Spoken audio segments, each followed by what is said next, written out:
waxaan marka hore u ducaynayaa ardayda maanta ka qalin bedelatay jaamacadda bariga Afrika waxaan leeyahay Ilaahay subxaanahu wa ta'aala cilmiga aad barateen ha idinku anfaco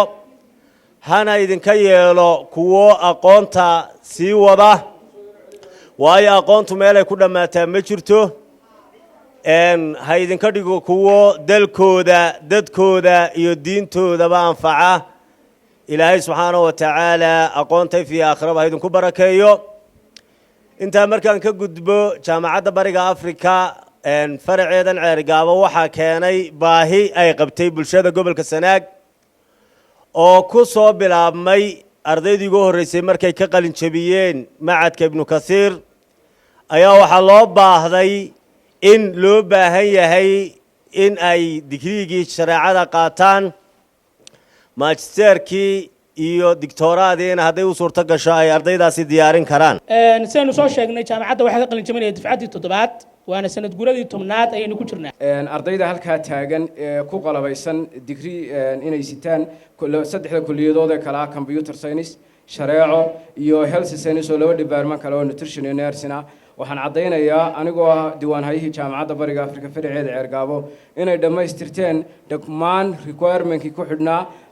loogana baahnaa arday digriya aad iyo aad u maasantii sidaan wada ogsoonahay wasiirka tacliinta sarena sheegay cidda wax dhigaysa waa inay ka darajo sareysaa oo ay ka title sareysaa cidda wax u dhigayso qowtaa ka duulayna waxaanu macallimiinta jaamacadda markii hore aan u furnay wax la yiraahdo inaanu barno teaching methodology-ga habka waxbarista taas waxaan ogsoonahay marka qofku soo qalin jabiyo cilmigii buu hayaa laakiin waxa ka maqan gudbintii marka waxaan isku daynaa inaanu halka ka kobcino oo aanu macallimiinta training siino hal dufcad baa ka baxday macallimiinta qolada kalena hadda aan u diyaarinaynaa inta hadda nagu cusub iyo kuwa kale inaanu barnaamijka waxbarashada ugu soo kordhino waxa Ilaahay loogu mahadnaqo sidoo kale macallimiinta jaamacadda maanta wax ka dhigta ee ardaydan soo saartay in 60% ay darajada heerka labaad ee masterka sitaan 10 sano laga dhawaajiyay jaamacadda bariga Afrika ay jirtay waxay 10 sano oo kifaax ay la soo gashay baahiyaha gobolka qabay qaybo kamid oo qaybtii tacliinta iyo waxbarista waxaan isleenahay haddaad tihiin bahda jaamacadda bariga Afrika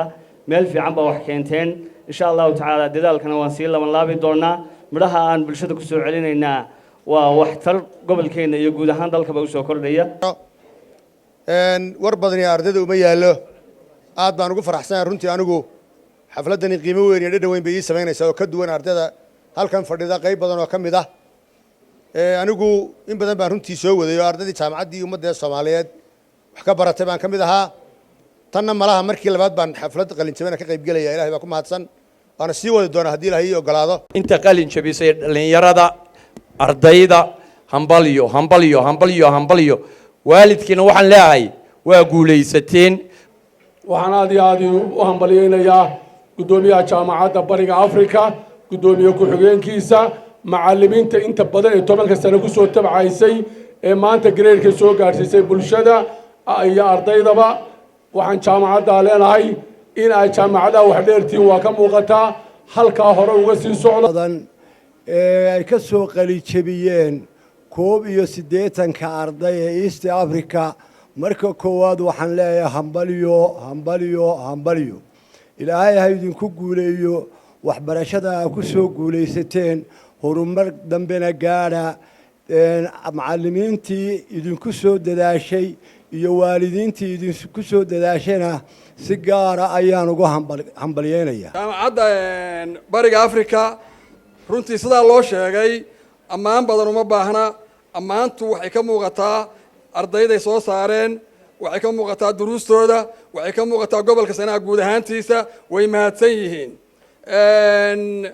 ardaydana waanu mahadnaqayaa waxaan leeyahay hambalyo guuleysta haddii aanu nahay wasaaradda waxbarashada annagu run ahaantii waxaanu ka marakacaynaa in jaamacaddan aynu maanta joogno qalin jabinteeda ee bariga Afrika ay buuxisay ahdaaftii ay u aasaasnayd hambalyo